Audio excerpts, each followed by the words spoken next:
안녕하십니까. 월요일엔 롯데야구.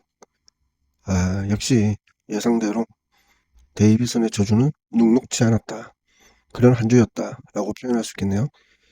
8월 12일부터 시작된 6연전. 하나와의 3경기, 삼성과의 3경기였죠.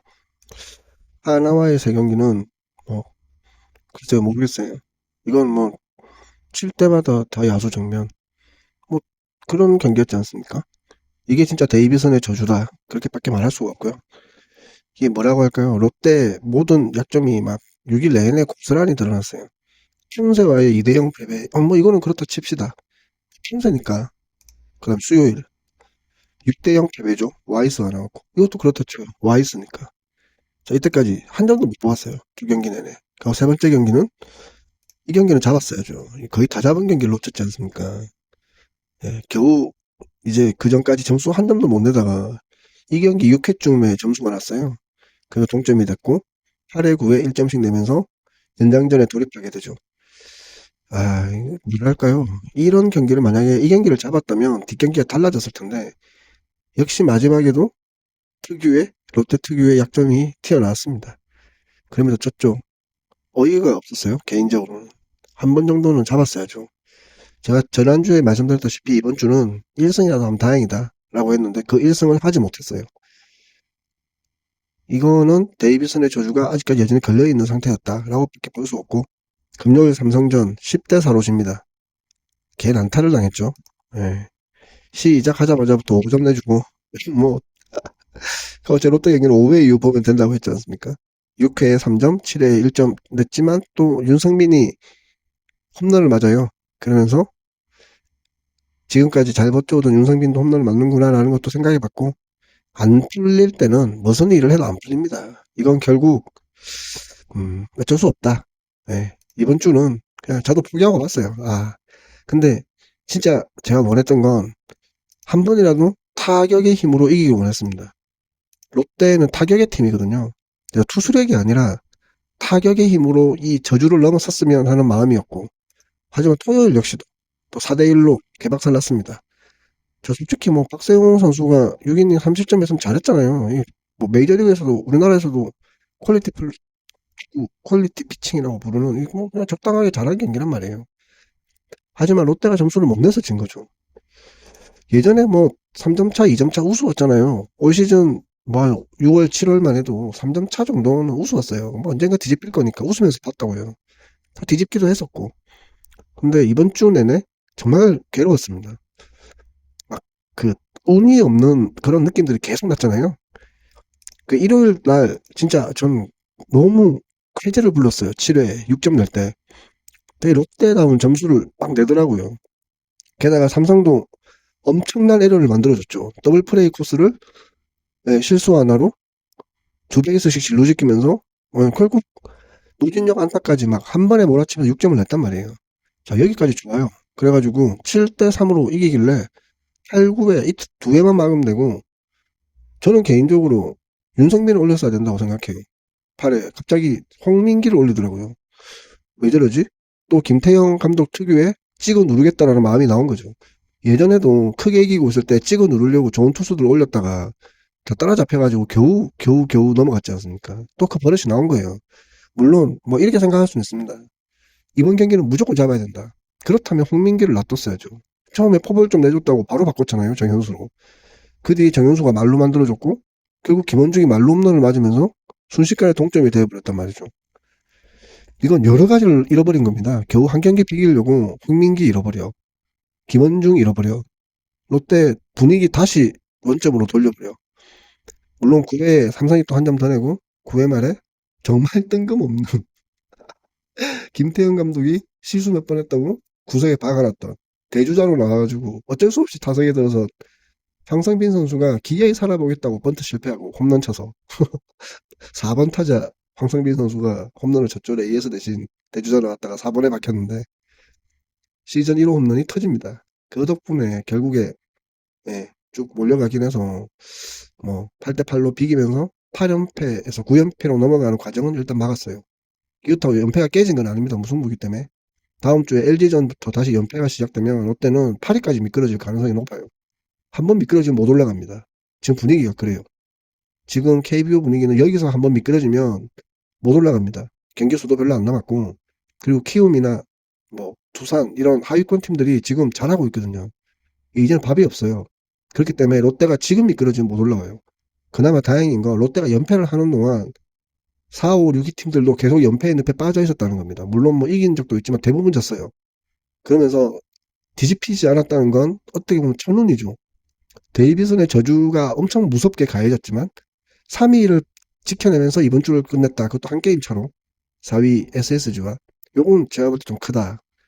그렇게 생각합니다. 만약에 이번 주에 미끄러져가지고 다른 팀들이 잘해서 올라왔다면 이게 다른 팀들이 잘해서 올라온 거기 때문에 그 뒤로 더 떨어지기 어려웠을 텐데 4, 5, 6위 팀 특히나 기아 같은 경우는 거의 이제 나갔어요.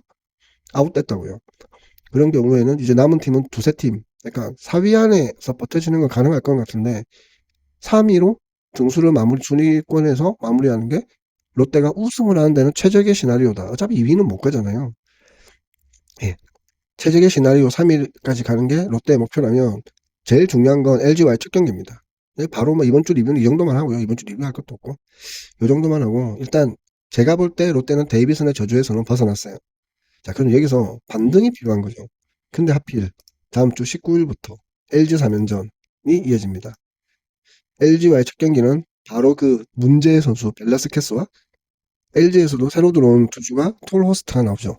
이 경기가 빅경기가 될 것 같아요. 왜냐하면 벨라스케스가 첫 경기 때 너무 못했거든요. 그리고 저는 그냥 또 다른 박세웅 선수라고 생각했어요. 아, 벨라스케스는 또 다른 박세웅 선수다. 제 생각을 깨줬으면 좋겠습니다. 솔직히 간보아는 첫 경기 때 실점도 많이 했고 졌지만 그건 간보아의 구위가 나빴던 게 아니었어요. 그냥 분위기가 이상했던 거지. 그러니까 분위기 이상한 것만 잡으니까 간보아는 잘 던지잖아요. 근데 벨라스케스는 제가 볼 때 구위가 별로입니다. 모르겠어요. 저는 이 정도 구위 선수 데리고 오려고 10승 3패를 했던 데이비슨을 내보내야 되나? 라고 하는 건 정말 의문이었습니다. 저는 헛웃음이 나더라고요. 겨우 이 정도 선수 데리고 오려고? 모르겠습니다. 일단 LG와의 경기에서 벨라스케스가 살아나준다든지 뭔가 반등을 보여준다면 괜찮겠지만 제가 보는 구위는 반등할 수 있는 구위는 아니었어요. 그냥 박세웅 선수가 2명 있다고 생각하시면 될 것 같습니다. 근데 가끔 박세웅 선수도 잘할 때가 있잖아요. 벨라스케스가 가끔 잘하는 경기가 이 경기였으면 좋겠네요. LG와의 3연전 벨라스케스부터 나오는 이 경기에서 첫 경기를 만약에 롯데가 잡는다. 그러면 LG한테 제가 볼 때는 위닝 시리즈 이상을 할 수 있을 것 같습니다. 왜냐하면 이미 저주는 풀렸고 타격은 살아났거든요. 이제 투수의 문제가 되는데 벨라스케스가 첫 경기에서 살아난다면 롯데는 2승 1패 정도 할 수 있을 것 같고요. 그 다음에 NC와의 경기인데 원래라면 NC가 밥이어야 되거든요. 근데 지금 NC도 가능성이 있어요. 그러니까 NC가 그 화수목 경기에서 2승 1패 이상을 거두고 가능성이 생긴다면 금토일 경기는 굉장히 괴로운 경기가 될 것 같습니다. 하지만 저는 롯데가 이제 살아나기 시작했기 때문에 이게 야구라는 게 계속 못할 수는 없어요. 살아나기 시작하면 결국 잘하게 되거든요. 그러면 롯데가 원래대로 돌아온다는 가정하에 아마 이번 주는 좀 롯데 팬들로서는 흥미로운 주가 될 것 같아요. 제 생각엔 NC와의 경기에서 스윕을 할 수 있다고 생각합니다. 왜냐하면 이게 간보아가 중간에 끼어 있거든요. 토요일 경기에 간보아가 나올 가능성이 높아요. 그러면 금요일만 잡아주면 토요일 잡을 거고 분위기 타면 롯데가 일요일까지 잡을 수 있어요. 왜냐하면 롯데는 그런 팀이니까요. 여지껏 그래왔던 팀이고 만약에 제가 보는 관점에서는 이미 저주는 풀렸으니까 LG와 2승 1패 NC와 스윕 그게 제가 생각한 최고의 그림이고 그냥 예측을 한다면 2승 1패 2승 1패로 이제 다시 위닝 시리즈가 시작될 것이다 라는 생각을 합니다. 이건 그냥 단순히 생각하는 게 아니라 마지막 경기 8대8에서 롯데의 막혀있던 혈이 뚫렸기 때문이에요. 이렇게 되면 이제 더 잘 치게 될 겁니다. 제가 볼 때 나성엽도 불러드릴 것 같고 이제 마지막으로 최종적인 세팅을 할 거예요. 김태형 감독이. 그러면 롯데가 이제 진짜 완전체로서 굳어질 것 같다는 느낌은 듭니다. 여기서 가장 중요한 건 윤동이에요. 이번 주 동안 윤동이가 최소 6경기에서 3할 이상의 타격, 한 5, 6타점, 홈런 1개 정도? 그 정도를 쳐주지 못한다면 윤동이는 김태형 감독의 눈밖에 날 수 있습니다. 왜냐면 외야가 지금 치열하거든요. 그리고 제가 솔직히 만약에 전화라도 한 통 할 수 있으면 저는 김태형 감독한테 꼭 말하고 싶은 게 있어요. 저 개인적으로는 지명 타자를 레이에스로 돌리고 외야에 발빠른 3명을 다 넣었으면 좋겠습니다. 네. 발빠른 3명을 다 못 넣겠다면 진짜 로또 뽑는 셈 치고 조세진이라도 끌어올려가지고 외야를 레이에스가 뛰지 않게끔 작업했으면 좋겠어요. 어차피 전준호는 못 돌아오지 않습니까? 이번 시즌 끝날 때까지 못 돌아올 것 같거든요. 플레이오프 때 돌아올 수 있겠죠. 네, 휴식 기간 중에. 그 전까지 이제 없다고 본다면 레이에스 지명타자 체제로 가서 외야의 그 허술하고 느린 수비 좀 원보고 싶어요. 지금은 그렇게 허술하게 할 수 있는 때가 아닙니다. 모든 걸 타이트하게 해야 돼요. 그래서 외야의 레이에스를 빼고 지명타자로 고정시켜주면 레이에스도 타격에만 집중할 수 있고 레이에스가 잘 쳐야 롯데가 이기거든요. 아무튼 제가 정말 김태형 감독님과 이야기를 한 번이라도 할 수 있다면 레이에스를 무조건 지명타자로 꽂아두는 걸 택하고 있으면 좋겠습니다. 괜히 지명타자 자리에 아깝게 테스트하지 말고 딱 꽂아주는 거죠. 제가 생각하는 이번 6경기에 만약에 김태형 감독이 정말 생각이라는 게 있다면 레이에스를 지명타자에 꽂을 거고 황성빈 정도는 계속 써야 될 것 같고요. 어쨌든 그런 미친놈들이 있어야 되거든요. 마지막에 미치려면요. 그래서 이번 주 6경기, 다음 주 6경기는 4승 2패 정도로 바라봅니다. 그리고 NC는 수입을 할 수도 있다. 좀 재밌게 보실 수 있지 않을까 생각합니다. 이제 저주는 끝났어요. 이제부터 롯데는 정상적인 경기에서 이기기 위한 야구를 하면 됩니다. 다행이라고 생각합니다. 끝.